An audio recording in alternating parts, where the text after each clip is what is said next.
Ensto valis lähisuhte vägivalla ennetamise fookusesse, sest see haakub meie väärtustega.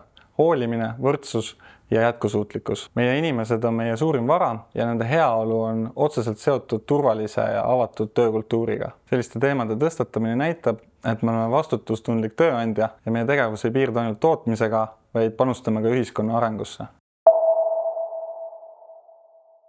Organisatsioonid peaksid lähisuhte vägivalla ennetamisele tähelepanu pöörama, sest see ei ole ainult kodune probleem. See mõjutab töötajate vaimset tervist, töövõimet ja turvatunnet. Kui tööandjad panustavad teadlikkuse tõstmisesse, siis levib see ka peredesse ja ühiskonda laiemalt. Lisaks on see ka sotsiaalse vastutustunde osa, mis tugevdab ettevõtte mainet ja usaldusväärsust. Sellepärast, et endiselt paljudes ringkondades on see teema tabu ja vaikimine hoiab probleemi varjus ja takistab inimestel abi saamast.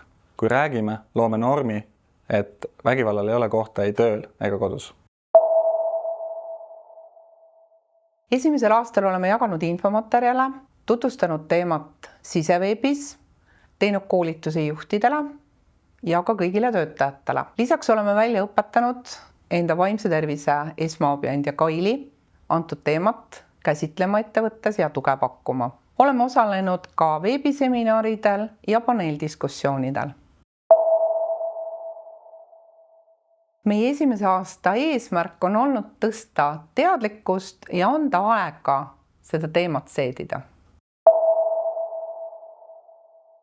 Kui me tööandjate algatusega liitusime, tuldi kõige rohkem töö juures, sõprade ringis, pereringis küsima, et kas meil on probleeme sellega, kas minul on sellega probleeme ja kui suur probleem see üldse on ühiskonnas. Mida aeg edasi, seda vähem on tegelikult selliseid imestusi tulnud ja pigem on selle teema arutusega kaasa tuldud.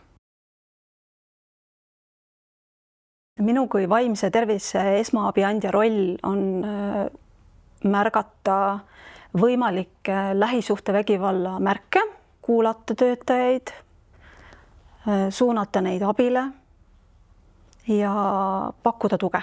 Üks hooliv vestlus võib päästa elu. Märka, kuula ja toeta.